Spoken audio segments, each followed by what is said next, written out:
सध्या आपण लातूर जिल्ह्यातील भादा महसूल मंडळामध्ये आहोत.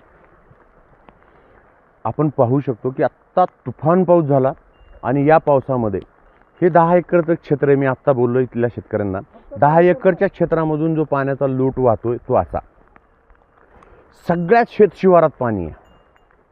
सरसकट नुकसान भरपाई आणि ती भरघोस द्यावी अशी मागणी का होतीये त्याचं हे चित्र आहे.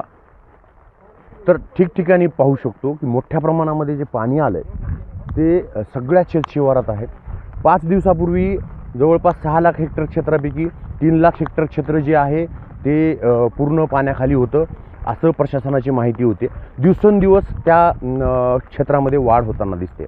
आता पाहू शकतो की पूर्ण हे 10 एकरचा जो पट्टा आहे त्या पट्ट्यामधलं पाणी जे आहे ते असं वाहतं आहे. एखाद्या ओढ्याला आल्यासारखं पाणी वाहतं आहे. म्हणजे पावसाचा जोर काय असला पाहिजे हे यावरून लक्षात येतं. तुफान पाऊस आहे. सोयाबीन पिवळं पडलेलं आहे. बऱ्याच ठिकाणी सोयाबीन कुजून गेलं आहे. कुजून त्याचा वास येतो आहे. सडलेलं आहे. दुर्गंधी आहे. सर्वत्र दुर्गंधी पसरलेली आहे शेतशिवारामध्ये. भाद्यामध्ये ती स्थिती तर अजून बिकट आहे आणि या पद्धतीचं सर्व वातावरण आहे. काय नाव आहे मामा तुमचं? शेषराव भगवान कांबळे. शेषराव साहेब. शेषराव भगवान कांबळे. बरं. शेषराव साहेब, इतका पाऊस कधी पडला होता का? नाही 4 वर्षात कधीच नाही एवढा पाऊस पडला. 4 वर्षापूर्वी पडला होता का? हा पडला होता. पण असा इतका तुफान एवढा नाही हे लगट आहे. रडायला वापा लागली तेव्हा सोयाबीन माझी. हे कोंब फुटायले सोयाबीन. हा माझे चुलत्याची आहे. माझी वर आहे. वापाला येऊ का बघा प्रत्यक्ष बघा की. ते आता जाऊन आलो मी तिथं. वापाला पूर्ण सोडून गेले. सोडून गेलंय. 10 पैसे शेंग गोळाले का इथं लावा ना कॅमेरा. मी काय ते बघितलं. पण आत्ताच मी तुम्हाला विचारतोय की आता नुकसान किती झालंय? अहो आता 75% नुकसान झालं बघा. आता 25 पैसे वरचं राहिले तेवढं शेंगा. 25 पैसे थोडंफार राहिले. 75% शेंगा गुळ आहेत. हात लावलं की गळती शेंग दिसते उभी. पण गळती शेंग हात लावलं की मग ते काही राहिलंच नाही की त्याच्यात. काय गोळ आले सल्लं ना त्याचं देठ जे आहे ते सल्लं त्याचं.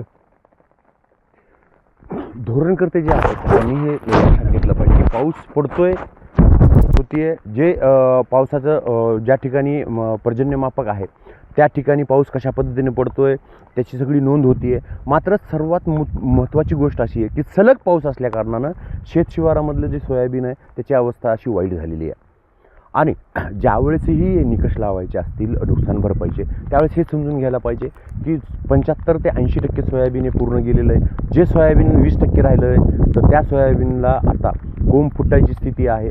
आणि पुढच्या काही दिवसामध्ये जर असाच पद्धतीनं पाऊस राहिला, ढगाळ वातावरण राहिलं तर ते हाताचं सोयाबीनही निघून जाईल.